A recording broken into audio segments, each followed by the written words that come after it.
Welcome back, everybody. I could not be more excited about today's show. Jason, it's a couple weeks in the making. We got a big name guy in the show today. We won't say his name yet, even though everybody knows because they clicked it. But what are your thoughts on our illustrious guest? Oh, this is going to be awesome. I've been geeking out over this with you over the last few days, just talking about it, excited about this moment. So, yeah, I'm pumped. This is, talking with Mr. Dolan, which everybody knows, is going to be freaking fantastic. So, Yeah, I'm looking a forward long to time in the making. We've been in communication for a while. Sometimes things get lost, emails get lost, long story short, we're not recording on a usual day. You folks are seeing us on a normal day, but when it comes to chatting with people with this amount of experience, this kind of an open mindset, and he's never stepped wrong. He's not been, caught with a fake UFO video or trying to make money or any hoax. Richard is factual, on point. He doesn't step astray. So I'm super pumped. Right now is the best part of my day because I get to say, we'll be right back with Mr. Richard Dolan on UAP Studies Podcast.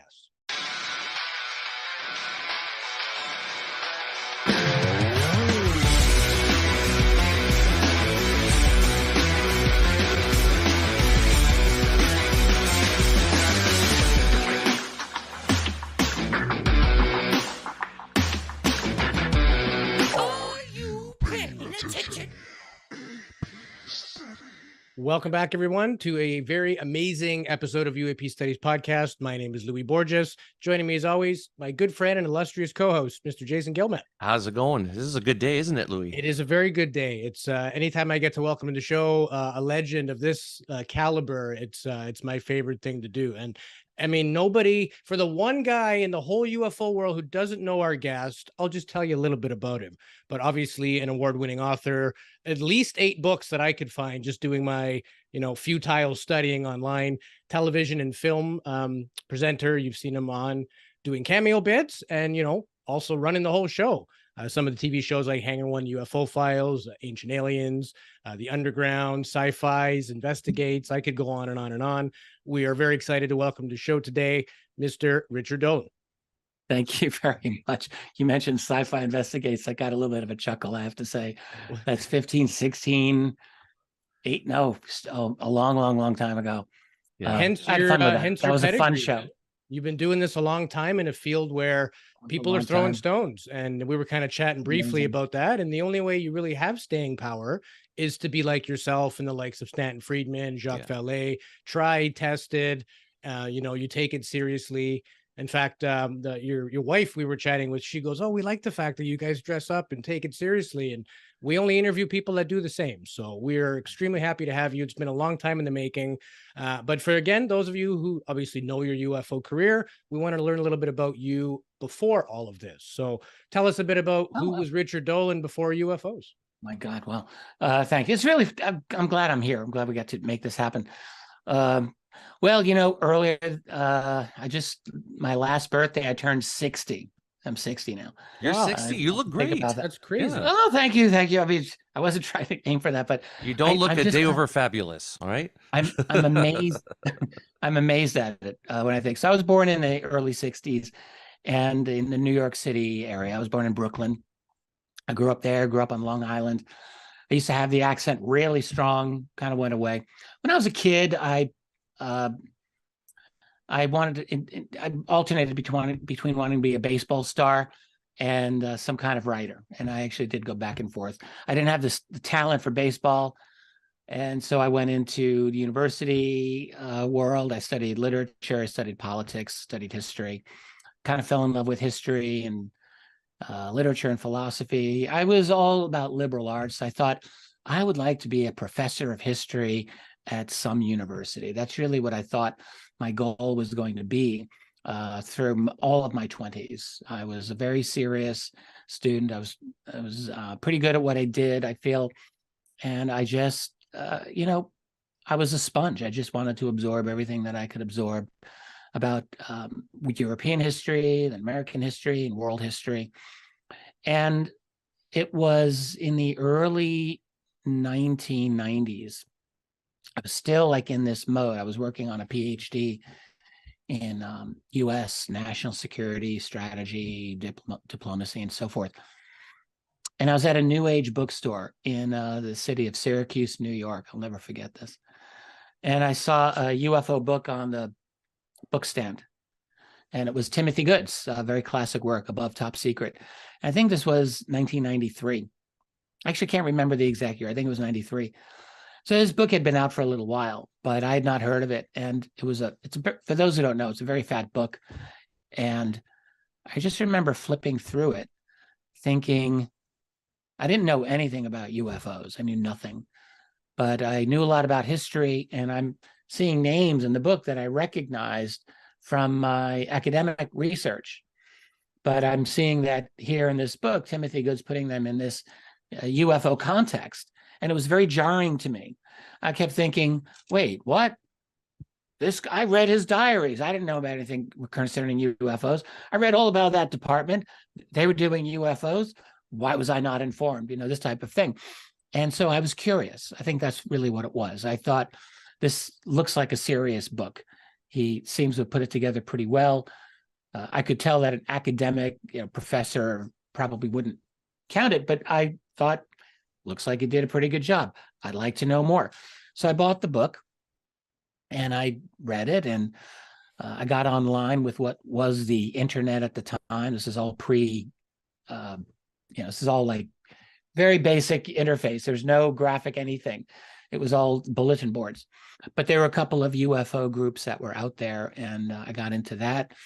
And the next thing I knew, I just became obsessed with this subject, because what started out, it was basically me just thinking, you know what? I don't like having this big question mark hanging over my head. Like, I'm studying American policy of the 1940s and early 50s. And here I'm encountering all these UFO people who are focusing on 1947 and the early 1950s. And it was weird. I thought, if there's anything to this, I would like to know. And if there's nothing to it, I'd like to know that as well. So I thought I would take literally 2, maybe 3 months out of my life, read a few books, and decide, like, is there something to this or not? That's how simple my thought process was back then. And what ended up happening is, well, I bought Good's book, as I said, and I thought that was very good. And I started buying a few other books, and I looked for government documents through Freedom of Information. And the next thing I knew, I was completely hooked. I was like down the rabbit hole. And I laugh now when I think back, oh yeah, I could just settle this in 3 months. Like, no, not exactly. But what did happen is I became persuaded early on that, not that UFOs necessarily were alien at that time. I was a lot more conservative back then. And but I did conclude that this was a historical phenomenon that had been taken seriously by the highest level individuals within the American national security community. So that was absolutely unarguable. And then that led to the next question. Why were they interested? And I quickly learned, well, there were a lot of violations of very sensitive airspace by objects that were not supposed to exist, that were said to be shaped like flying saucers. Well, that's interesting. Next question, did they ever resolve this? Did they figure it out? I looked through it, and no, they clearly didn't figure it out. Next question, where was the media in all of this? Where was the academic community? Like all the professors, the smart professors who think they know everything. Where are the politicians? Well, that led me into a study of manipulation of media, of politics, and of the academic community by the intelligence community. And you just go on and on. I mean, it just became a series of the most intense rabbit holes, but it's not just one rabbit hole, I wish it were that easy. It's like in the movie The Matrix, one of the great movies of all time. Morpheus gives Neo the red pill. It's like, here's the truth, dude. If it were only that easy, if there were only just one pill you have to take. What really is the case is it's like you're walking through life with all these veils in front of you, and you finally realize, oh wow, there's this veil in front of me blocking my vision. So you finally rip it and you see a little bit better, but then you realize there are more veils and you have to keep ripping those. And each time your vision gets a little bit better, but I'm still, I've been doing this now for 30 years and I'm still ripping through more veils. Wow. And you've developed quite the style too. And I mean, for me, though, I think I've obviously seen you on TV for years, but the first interview I saw you really conduct was in 2013. And it was with like a dying CIA agent, essentially. He had a few months to live, he thought, because his kidneys were failing. And he basically told a story of, Area 51 being real. And he worked with the government and part of teams that would fly Yes. around and go to Italy and everywhere else. And he is just so believable. And why would you want to fake that as your last like will and testament? Like I think everybody becomes a little spiritual when it's, time to meet the maker. You're not going to really do that devious of an act 3 months before, you're going to expire. So for me, it was amazing that you got somebody with that story willing to talk to you. And I assume the gentleman has passed since then, but maybe you can talk a little bit about that. Yes, I'm actually very glad you did. So first of all, I have to give props to Linda Moulton Howe on this, because that man was originally her witness. She had interviewed him many years prior when his health was much better, and his story was quite consistent with her, by the way. I didn't know this when I was asked to interview him. I was actually asked by Steve Bassett, who was, this is during the time of the citizen hearings on disclosure, which was in 2013. And long story short, there were other people involved in this, but I was asked to interview this man. So I went up there. We drove up to northern Minnesota. We had to fly there, and then we drove from Minneapolis. It was quite a long drive and icy. It was wintertime. And we met at a very tiny little motel. I met him, and I met his son-in-law.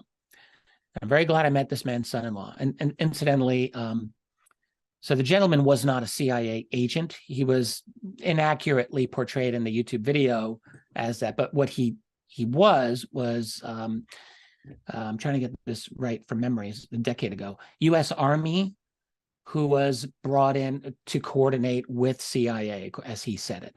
So he was working in the United States. He originally said to me that his job was actually to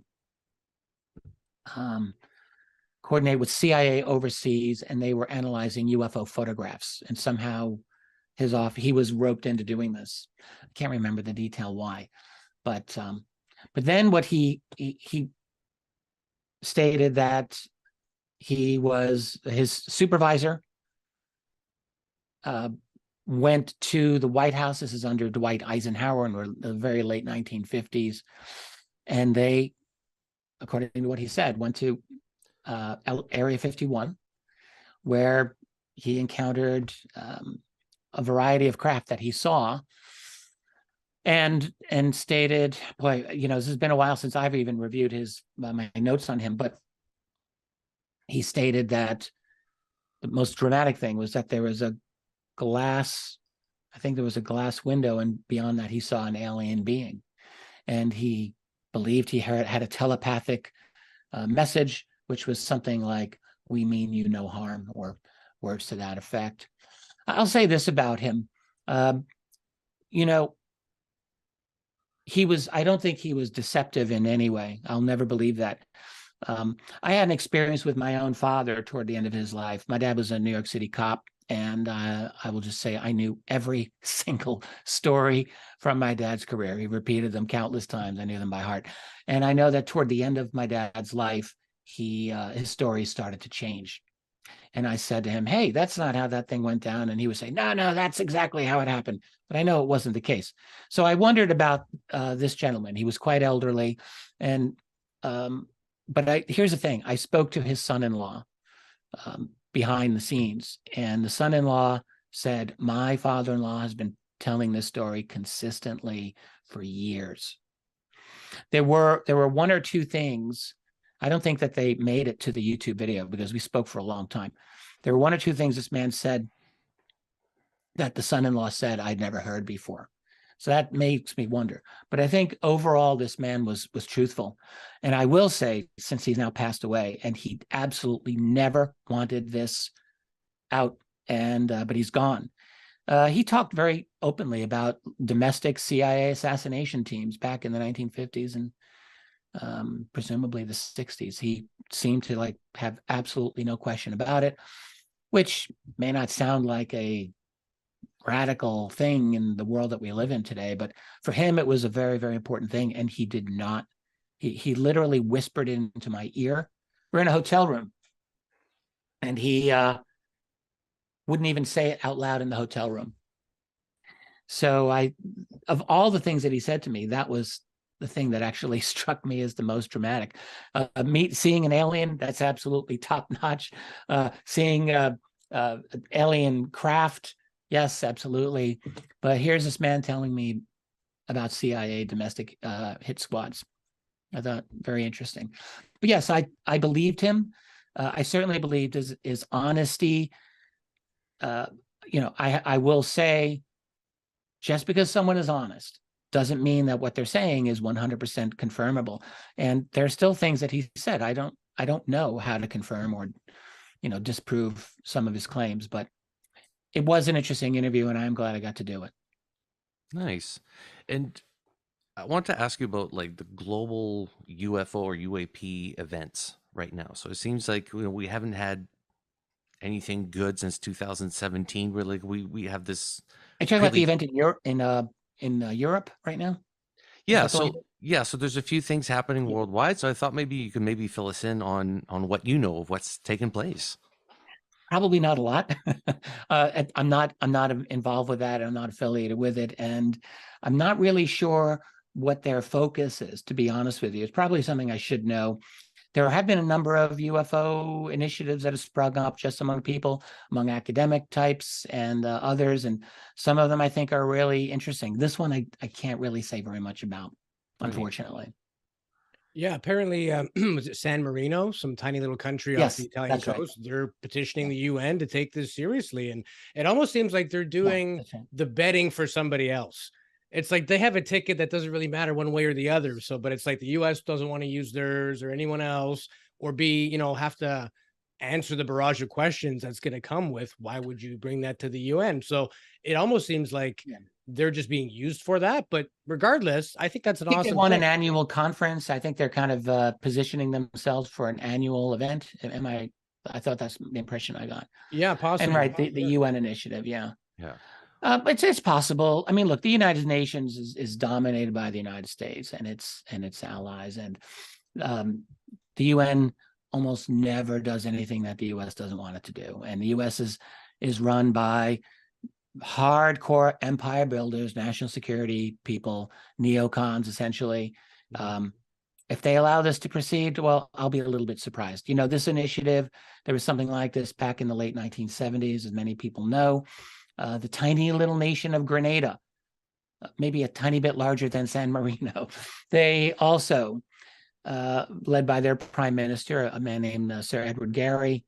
He'd been a UFO witness. He was into UFOs. He rounds up a bunch of UFO researchers, J. Allen Hynek, Leonard Stringfield, a bunch of other people, and made a pretty good go at it.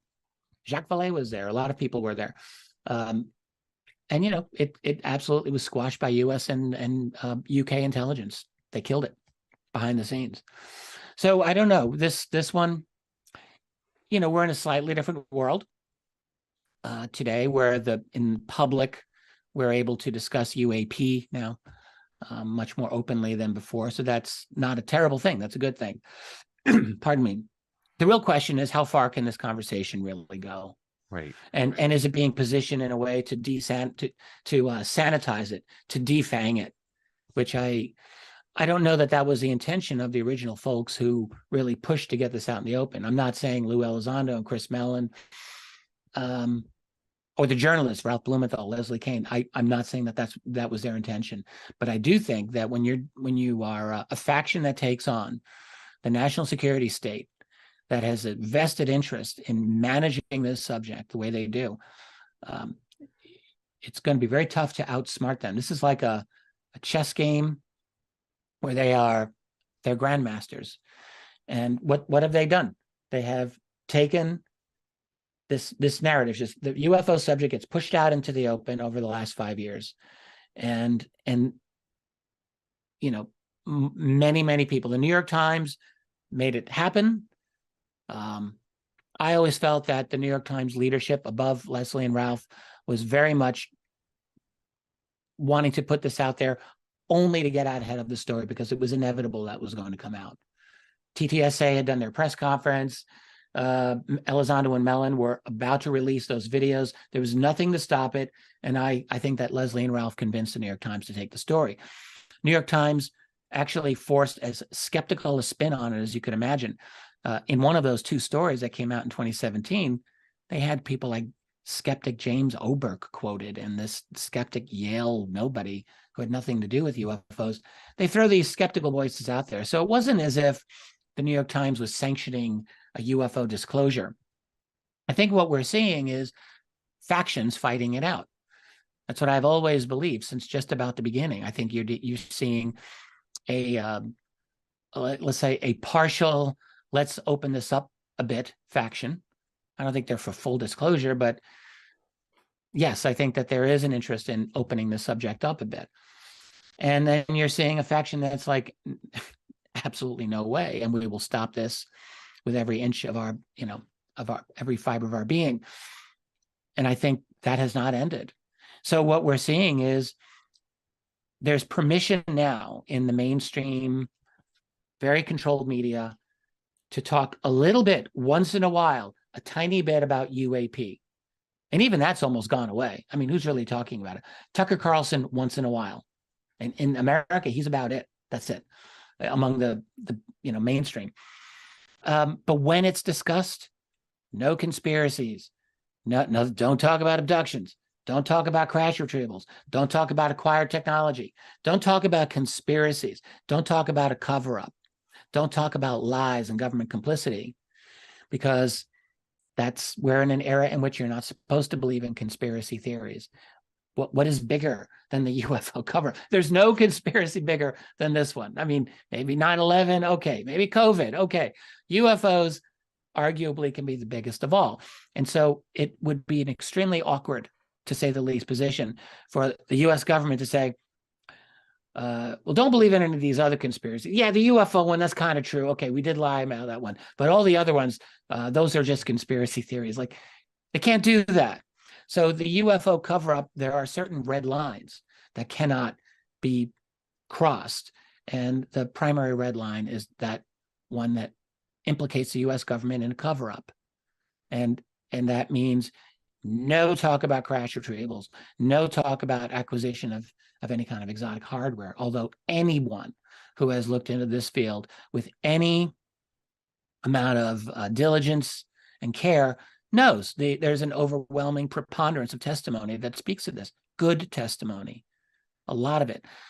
There's a lot to say. And so I guess what I'm saying is I think the conversation is still very tightly controlled. And the United States government has extremely close relationships with all the big tech and obviously with all the legacy media. They are able to get their messaging out very, very well. And I don't see that changing as long as this entire system stays in place. So as long as the Washington nexus of power remains where it is, I don't think it's going to change. So where do you think that leaves these U.S., congressional hearings and reports? And for me, it looks like show. I don't think they can admit openly that we've been lying for 70 years without totally losing everybody's whatever faith they have in the government. So, but I'm curious to know, what are your thoughts on the last 2 years of UFO reporting, according to the government? Well, let's talk about the last one first. One from last was late May. Ronald Moultrie and Scott Bray were the two who were there. I mean, on a certain level, I felt bad for these two guys. Obviously, I don't think they knew anything of substance about the UFO subject. If they did, they certainly weren't showing it. They go up there and, Moultrie, I recall him saying, he basically gave the line that the United States Air Force was giving in the 1950s. So we've graduated to that level where the Air Force, at their famous press conference all those 70 plus years ago, said, well, there's something out there. We don't know what it is, but it's nothing for anyone to worry about. We can handle it. It's not aliens. There's no evidence. That's exactly what Moultrie said. He said, well, with enough evidence, information, we know that we can identify, and then he said, mitigate all of these objects. I kept thinking, you're not mitigating anything. You haven't mitigated this for 70 plus years. You think you're going to be in control of this situation now? But their whole point was to downplay this to the public, to gather it in bureaucratic language and make it as boring a presentation as possible. Well, they succeeded there. They did say that there were some unexplained, unknown reports. They got their number up to about 400, they said. This is over a 20-year span, though. I personally, for the 21st century, have roughly 400 U.S. military UFO encounters that I've collected. So I mean, I'm one person on my own. You can't tell me that the best they could do is 400 reports. That the ones that I've collected aren't all declassified military documents.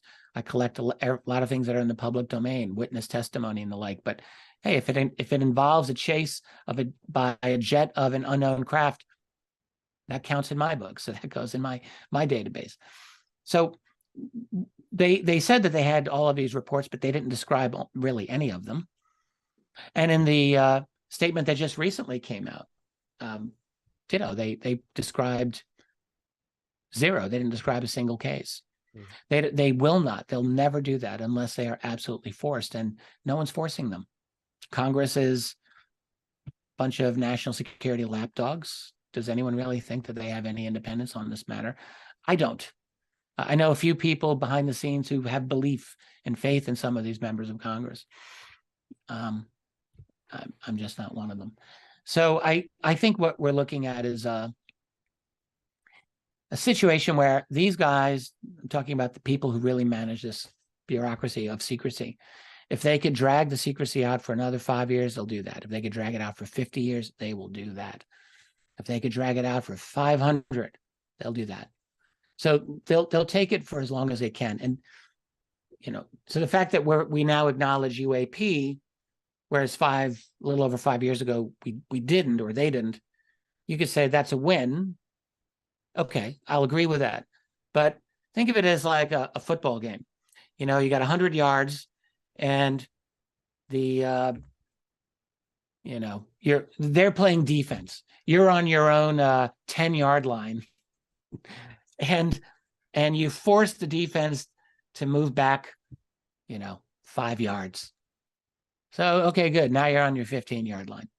But they're still playing good defense, and they will do everything possible to stop forward motion on this matter. And now, of course, we're going into an era which we're looking at a globalist revolution. It's happening right all around us. It's a national security revolution. It's a 24/7 surveillance revolution. It's a digital revolution, a panopticon. I mean, there will be no privacy for anybody. There will be fewer and fewer jobs. I mean, we have an AI revolution happening right now that's scaring the living hell out of a lot of people. What are people going to do? Well, one thing they won't be allowed to do, I think, is protest and complain. And I think we're already seeing that around a lot of the world. So I think in the UFO phenomenon, the UFO field, rather, we're going to be seeing an ever tightening of what is permissible. There will be certain things that are continued to be permissible, and other things such as cover-up and criminal cover-up, which I think increasingly are going to be just shunted aside. It'll be not proper to talk about these things. And you can already see the writing on the wall with this, as far as I can tell. It's funny too, because when all this took place, they announced that they're going to form this task force, and we're all happy about it. These clandestine organizations that have been running the show for all these years, they're not just going to disappear and wither away in the darkness. They're still active. They're still doing their jobs. The job might have changed, their tactics might have changed, but they're still there. They didn't go away. And so we have this progress in the sense of, okay, maybe, global consciousness of the issue, but there's still going to be groups out there that it's in their best interests and interests of whoever is above them to keep this down low. And so we're competing against these two groups. And I'm sorry, those two guys that are part of that, the new task force, I don't think they know what the hell they're doing. They have no knowledge or background really on UFOs or UAPs. Why have they contacted people like yourself who have been researching this for years, that this is the team that I would assemble, not, oh, let's start from scratch. I got this, hold my beer.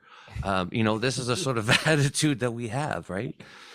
You're laboring under the assumption, a good assumption, a noble assumption, that we have a system that actually is designed to do what we think it's supposed to do, and it just is not. Yeah. But you mentioned the military and the national security community. You're right; they're not going away.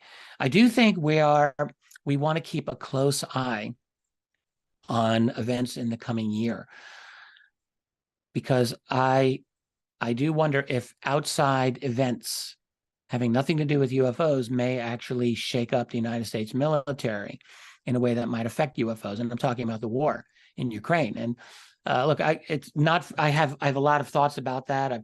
I talk about this on my website quite a bit. But what I will say is whether you side with one of the combatants or the other, it's become quite clear that Ukraine has its game, set, match. Ukraine has, I would say, zero chance of winning this war, particularly on the terms that they've set out, which is the recapture of Crimea. It's not going to happen, not even remote. I've followed those events very carefully. And so what's happened is that the United States military is going to be in a very awkward position where the U.S. has spent $100 billion to prop up what was, before the war started, everyone acknowledged the single most corrupt nation in Europe. $100 billion goes there, and it's done essentially nothing, and will do nothing. So there's going to be recriminations within the United States military. There's going to be, someone's going to have to be blamed. And the real question will be, are there any people who are angry enough to raise real hell about this? I'm sure there's many very angry U.S. military people about this, many. And the question is, will this cause a shakeup within the U.S. military? Probably not, but you never know. And would that shakeup have any repercussions on the UFO UAP subject? And I say this because one thing I've noticed over the course of history is that every once in a while, when a nation goes into significant political crisis, sometimes there is a repercussion with the UFO subject, in which case important UFO information comes out. So probably the greatest example was the breakup of the Soviet Union in the early 1990s, when a tremendous amount of old Soviet UFO data came out. George Knapp made a big score and got a lot of it, of some of the old KGB, what were called the blue files. But it also happened in the United States after Watergate and Vietnam. We had our own crisis, didn't cause regime change, but Nixon resigned. And before that, though, he strengthened the Freedom of Information Act, which was directly a response to Vietnam and Watergate and all of the crises. And strengthening of FOIA led to thousands and thousands of documents, UFO-related, being released. So that was a political crisis. And there have been a few other instances where the death of a longtime dictator, whether in China or in Spain, also led to the release of UFO information.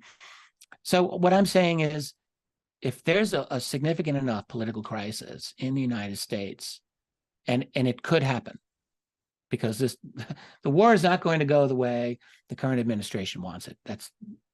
You can take that to the bank. So when things go really, really bad, and when they are undeniably bad, when you are at the point not just of crisis but catastrophe, I wonder what will happen, and if it will have an effect on the UFO subject at all. Probably not, but it's just something to keep in mind.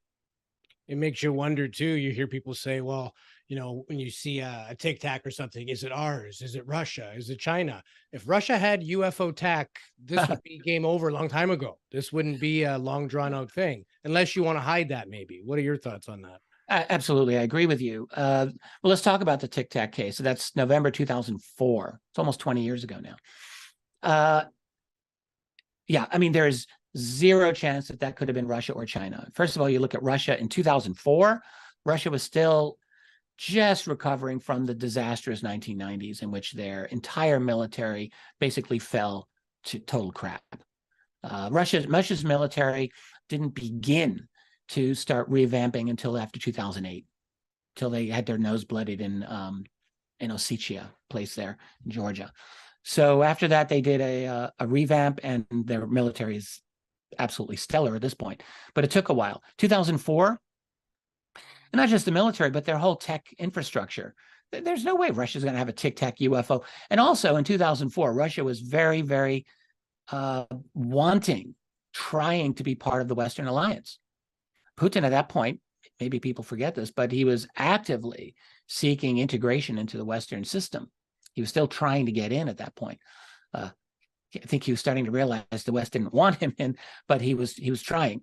So there's no way Russia would have done anything like that. And China, even less so. China, they've got very good technical capabilities now, and they had decent capabilities in 2004, but nothing like what could account for a tic-tac UFO. Some people believe that it could have been U.S. black budget. I remember early on, I had a little bit of a private argument with Jimmy Church, who did, I think, believe that. I never bought that. I just never thought that was a possibility. It's not that we don't have radically advanced black budget tech. It's possible. But tic-tac, I don't think so. And I've never seen any hint that that's anything that we're making. I think that this was, and keep in mind something, when Fravor and his people encountered that object out there, there were two objects. It wasn't just one. Apparently there was an underwater object that was quite large. Like a docking station or something, right?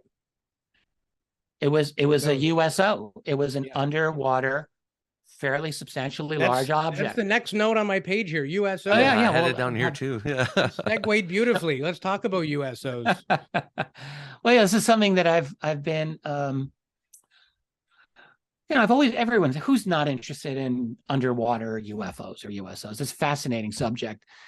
But about a year ago, I have a website. It's called Richard Dolan Members, and it's got a really active community. I've got really great members there. I love those people. And somehow, I can't remember, but I think someone asked about a UFO sighting in a place called Adak, Alaska. And if you ever look at where Adak is, you look at the Alaska, and then there's the Aleutian Islands that come all the way out into the Pacific. And the Aleutian Islands stand way out. I mean, almost reaching Russia. As you get toward the end of the Aleutian Islands, truly in the middle of nowhere, you find this little rock called Adak, or is it Adak Island? It's a rock. But the U.S., during the Cold War, the United States actually did have a base there because it was in the proximity of the Soviet Union. But anyway, there was a pretty well-known USO encounter from 1945. In the summer of 1945. So the U.S., Europe, let me just say the Allied powers were still at war with Japan. U.S. was at war with Japan. The European war was over at this point. And there was a story. In fact, I've got this. Let me see if I can pull this up in front of me. Do I have this? Yes, I do. Okay, good. Yeah, so this was investigated in the 60s by Dr. James McDonald, who is a very famous UFO legend. And he interviewed a guy named Robert Crawford, who was a radio man aboard the U.S. transport ship. It was called the Delaroff, and it was headed back to Seattle, and it was near Adak. And they had this bizarre, it was around sunset. They're in the open sea, and an object appeared seemingly coming out of the water. The only thing about it is that no one apparently saw it literally come out of the water, but they did see it low over the water, rising until it rose to a higher altitude. It was about a mile away. At sea, when there's nothing else to be seen, that's pretty close by when you really think about it.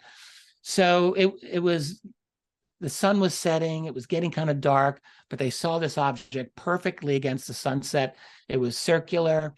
They thought it was maybe 200 feet in diameter. As it goes straight up, it makes a turn, and it circles around their ship 2 or 3 times. Crawford said this to McDonald.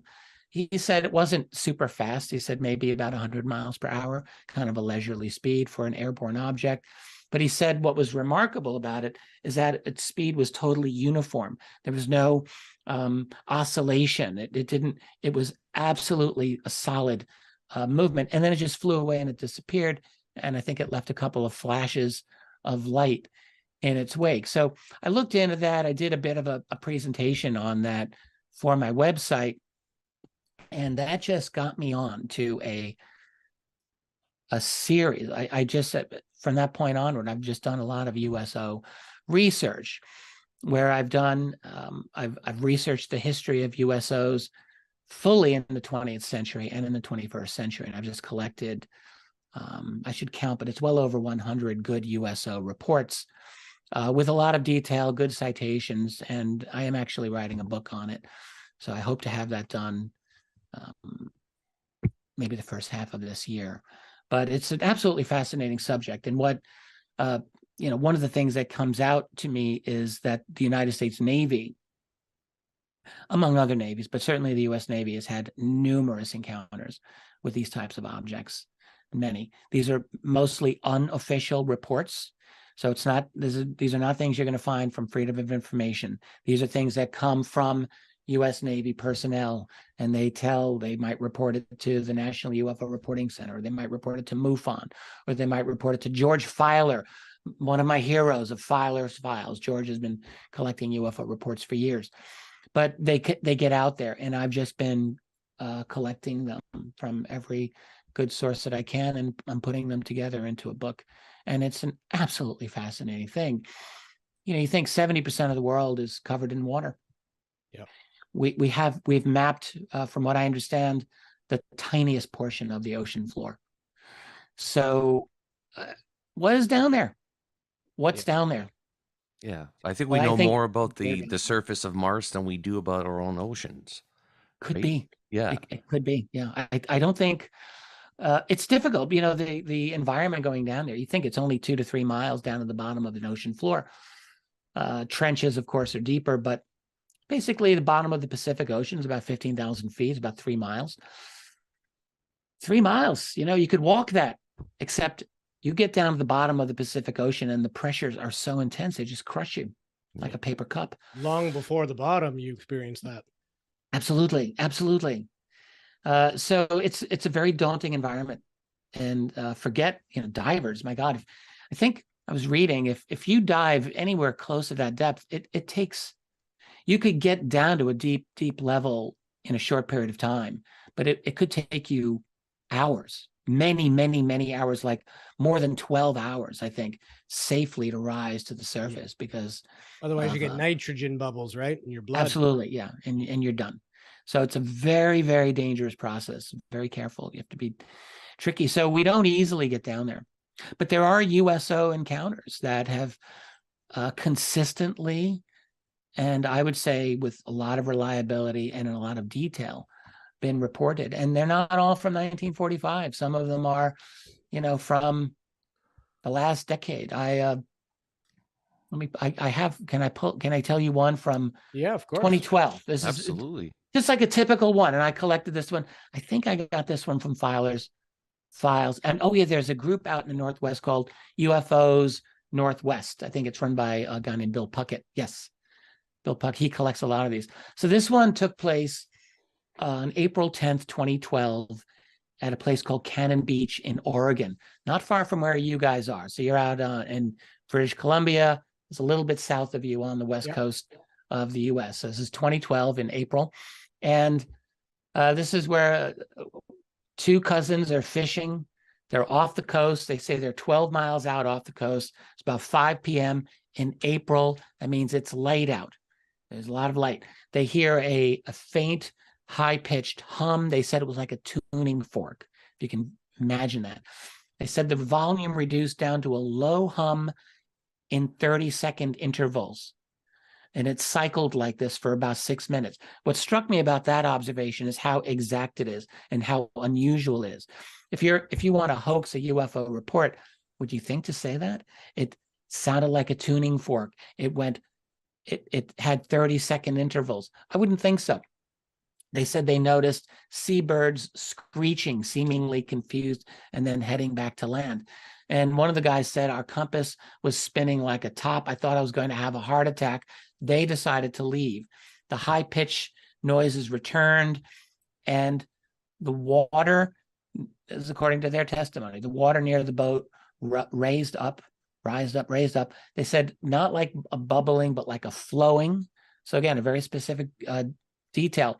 They saw these bluish lights under the water, and then a craft surfaced. They said it rose to about 30 feet above the water. They said it was about the size of a baseball diamond, shaped like a V. They said the humming became higher until they could not hear the hum. And within a few seconds, this thing just flew off. They said it popped like a flash bulb and was gone. And then the follow-up was the air smelled like a salty arc welding odor. I have to visualize it. It's like ozone almost. Right? Yeah, maybe right.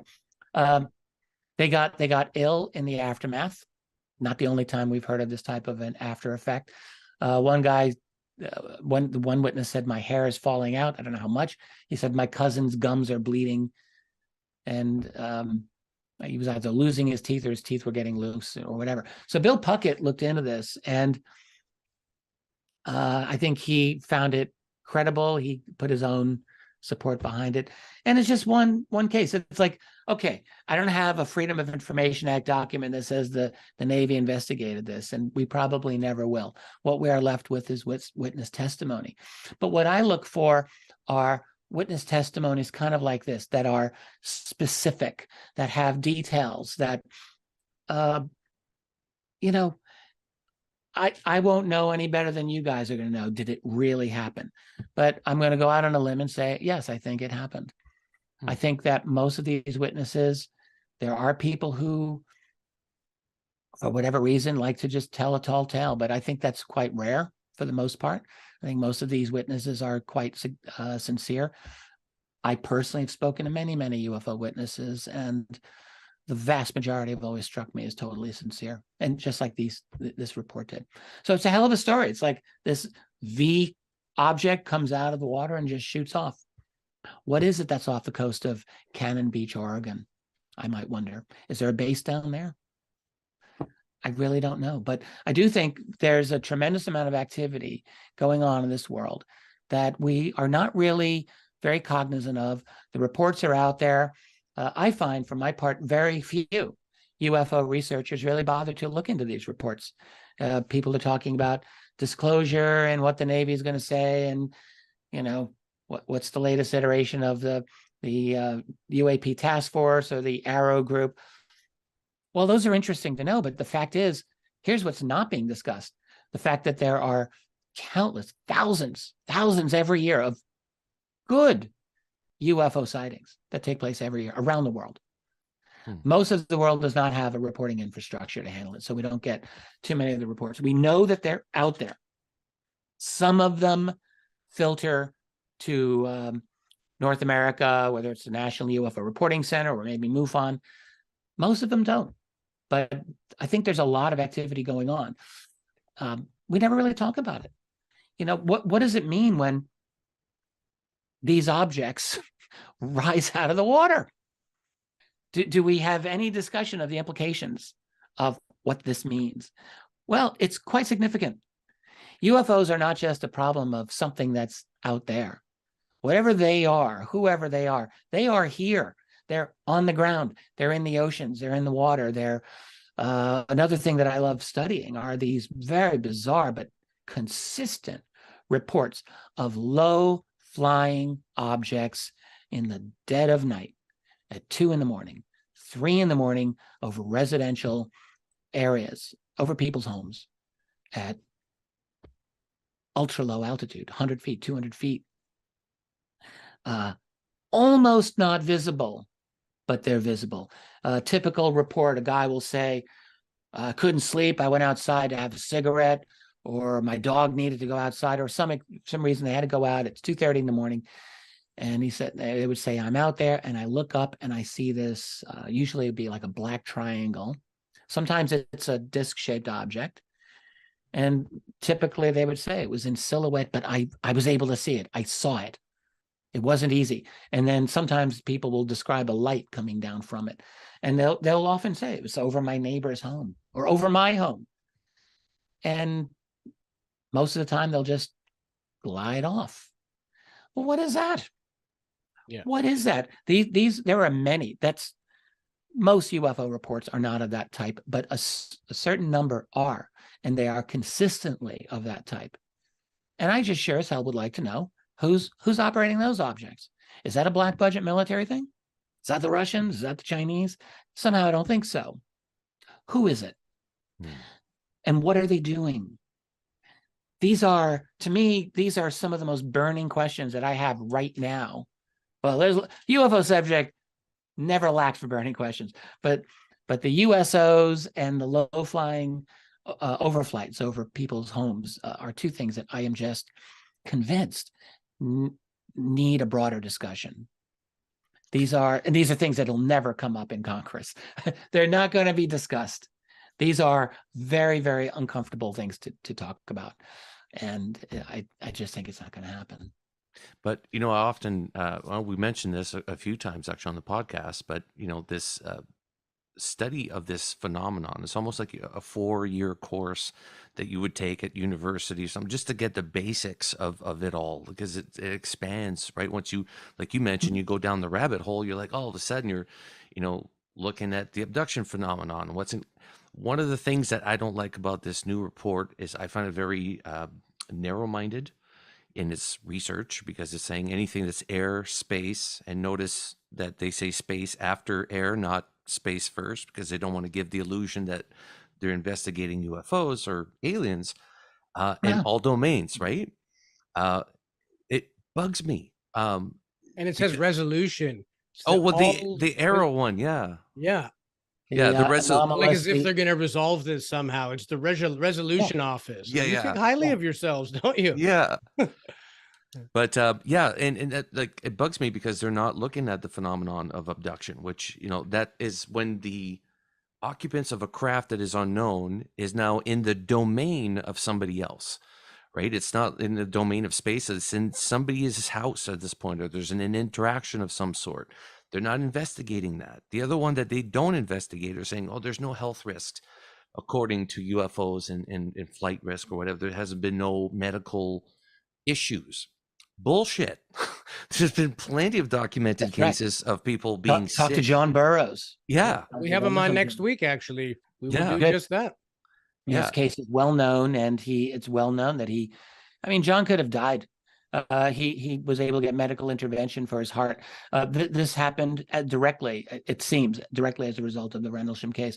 And I hope he gets to talk about this. His efforts to get healthcare as a result of this were very difficult. It was very difficult for him to do that. There was a tremendous amount of obstruction that was baffling. I think he was working, it was in Arizona, and at the time he was working with the office of Senator John McCain, who of course is dead now, but I think that's correct. And from what I recall, John will tell you this, but I think they were mystified at first at all of the obfuscation and obstruction they were getting from the military just to get access to John's records. But it had to do with the UFO incident that he was a part of in 1980, in which he got very close to a landed craft, and it clearly had a negative effect on his health. And by the way, in the British report known as the Condign Report, which came out in 2006, which, to my embarrassment, I was one of many people, but I did not really read that report as carefully as John did. He found in that report that they talked very explicitly about ill health effects from these UAP. They were quite explicit about it. So no, there's official evidence and official determination that these objects have very negative health effects if you under certain circumstances, without a doubt. Yeah. Wasn't there a lawsuit, you said, Jay? I think yesterday we were doing another show and Jason brought up the fact that there was a family that successfully sued the government because they couldn't, disprove that they were over the air at the time. And Jason knows it better than I, but You're Yeah, I talking think about the Cash Landrum case, of that. Jason? yes, I think so, right? It took place in the Yeah. 70s, and it was a little Yeah. boy, grandmother, and a mother in a car, Yep, right? yep. Yeah, That you was want to 19 touch up a little bit on that, Richard? that was December 1980, so very close. And they were down in a place called, I think, Huffman, Texas, or around there. And it was a lady named Betty Cash, Vicky Landrum, and the boy was named Colby Landrum. I think he was 7 at the time. He was a young guy. And they encountered a diamond-shaped glowing object as they were driving that was accompanied by a number of double-rotor helicopters, Chinook-style helicopters, quite a few. So it's very odd. So, you have to wonder, is this an experimental object that is being accompanied by U.S. military helicopters, or is it an alien UFO and these military helicopters are following it? And, a lot of people have tried to infer that, well, this is clearly something that we're making. And, for my part, I've just never found that to be a slam dunk case. I think it could go either way. But the fact was, I can't remember who was driving. I think Vicky Landrum was driving. She gets out of the car. Bad move by her, because she's directly exposed to whatever radiation this object had, which was tremendous. And in fact, if I'm remembering correctly, she tried to get back in and the door handle was so hot it burned her hand. Yeah. But eventually she got back in. But the aftermath of this was tremendous ill health effects. All of them, they essentially suffered severe radiation poisoning. They lived in the immediate term. And yes, they did try to get justice from the through a lawsuit, but I think they lost the lawsuit. I don't think they won. I don't think they got Okay. I true may have damages. that on. Yeah, I may have Made got it to the courts anyway, which is surprising in itself. It did, yeah, made it to the court. Former MUFON director John Schuessler was involved in investigating this case, and he, I think was really trying to advocate for them. He's not an attorney, but I don't think they got justice on that case. Yeah. I'm trying to remember, but I don't think they did. Well, I mean, the government would have to admit that it was either theirs or not theirs, and what the hell was it? That's what it was. Yeah. The government, there was no admission from any military base having anything to do with the helicopters, and certainly no one's going to own the diamond-shaped UFO. So these people were just totally out of luck. Yeah, that's sad. That's sad. But again, when we hear about these cases, even we were talking the other night with another gentleman, and we're talking about the case in Brazil and all that, when they're being in 1977, when people are being attacked by these orbs that is causing them to be anemic or get these rare diseases. Several people died. That's right. When you hear stuff in the report and saying there's no ill effects from these objects, it's like, yeah, from a distance. But obviously, when they're close to us, when they're in our domain, there could be some effects, right? So, yeah, I thought that missing out of it was. I think. I mean, the ill health effects are definitely something that's important. When I think of the full impact of the UFO phenomenon, I mean, I would have to say, I think we're talking about this goes beyond any radiation or any health effects from terahertz electromagnetic radiation or whatever else they're giving off. I would say we are dealing with a phenomenon to this day by agencies unknown, entities unknown. We've got a pretty good idea that some of them look like gray aliens and maybe a few other variations. Yes, but we don't have. I mean, think about how crazy this is. You've got a global phenomenon. Thousands. My own personal estimate, I mean, I would estimate minimum 50,000 good UFO sightings around the world every year. I would be absolutely incredulous if it were less than that. Just my own estimates when I extrapolate out what we see in North America. You have 10,000 to 12,000 confirmed raw reports every year between US and Canada. You got MUFON, you've got the National UFO Reporting Center, you've got Chris Rutkowski over up in Manitoba. He gets 1,500 to 2,000 a year. You got 10 to 12,000 specific unique reports in 2 countries every year, which comprise less than 5% of the world's population. So what's the rest of the world dealing with? They simply, it's not that they're not seeing it. They just don't have the infrastructure to report it. Only North America has a decent UFO reporting infrastructure. So I think we're dealing with a massive phenomenon. I'm not saying every report that comes in is a legitimate report, but even if you take 5%, you're still dealing with many thousands of good reports of sightings every year, I think. Yeah. So you've got a massive phenomenon of by entities that are clearly operating beyond anything that's supposed to exist. For what reasons? Why? Well, maybe they're I realize we're probably running out of time, but if we can go over a few minutes, I'm not going to complain. I would say,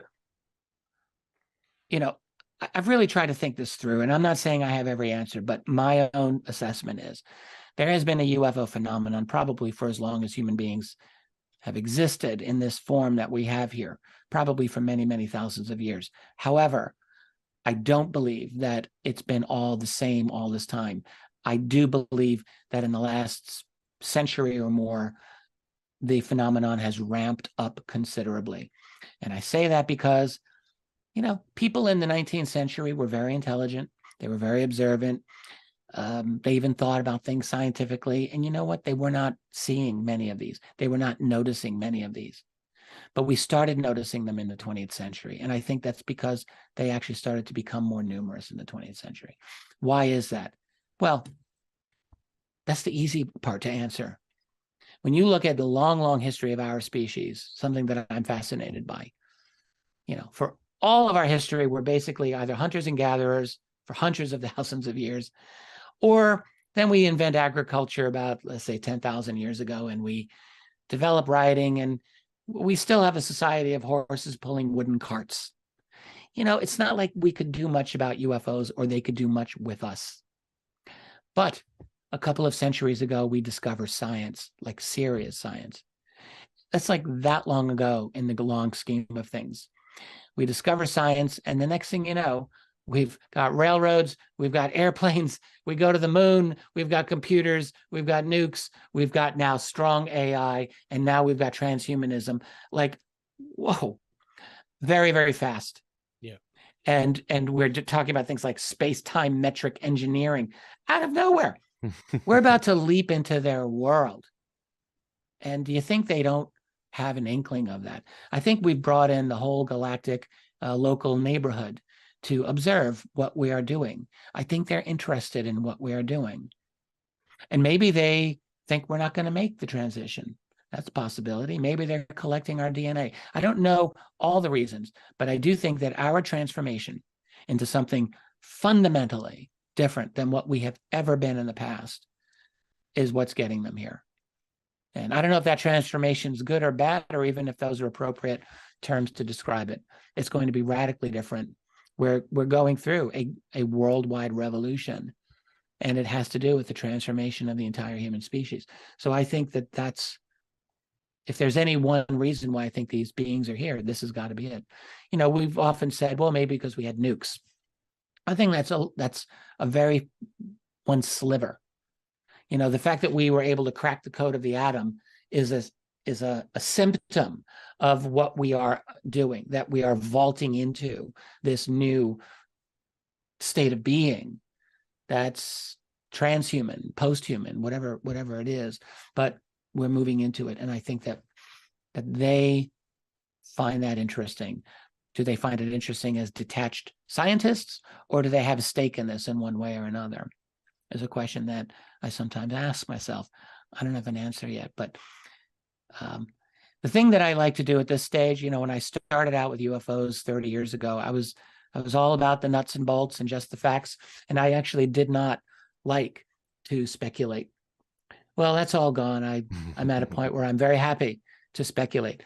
It's very obvious when I speculate, and sometimes I'm wrong, but I feel like, what's the point of looking at all this data if you don't have a conception of what it means? And so that's what I'm trying, and I've been trying to do, is actually to understand what is going on here from a factually based, evidence-based standpoint, and to just try to figure it out as best I can. Yeah, Wow. you're doing a good job, sir. And like I said, we're big fans of yours. We've been watching you on TV and reading your books for years, and it's great to be able to talk with you. Louis, do you have any final questions for our guest Yeah, today? where can people follow you, Richard, if they want to get to know and hear your brilliant thoughts more? Where can people find you? Thank you. Well, I have a YouTube channel, which is very easy for anyone to check out. It's just Richard Dolan Intelligent Disclosure is what it's called. It's out there. I put out shows not as often as you guys, but I'm out there. I put them out. I try for once a week. Usually it's every other week. And I have a website, which I think I've got indicated right by my name. And the website is richarddolanmembers.com. It is a member site, but there's a tremendous amount of free posts up there that I put. So there's a little bit of everything. I do have most of what I do is behind the paywall. It's the best model that I can engage in right now to pay my bills, but it works well, and I try to provide a lot of information for what people pay. So I do have a lot of information over at that website, and I've got my books on. Actually, I've got another website called richarddolanpress.com, which houses all of my books. Nice. Awesome. Well, we want to thank you for being so gracious with your time. We learned a lot, and it's the type of conversation we like to have. Yeah, a little bit of imagination, but based on fact. And as you said, if you don't speculate, how do you wrap your brain around something that's this deep or this profound? So thank you for spending an hour of your time. I know you got paying gigs, and this isn't one of them, but we do really appreciate that, and we'd love to have you back again sometime. Have me back. I'm happy to do it. Awesome. I'd be happy to do it. Thank you so much, sir. A lot of fun. I enjoyed it very much. Perfect. Thank you so much.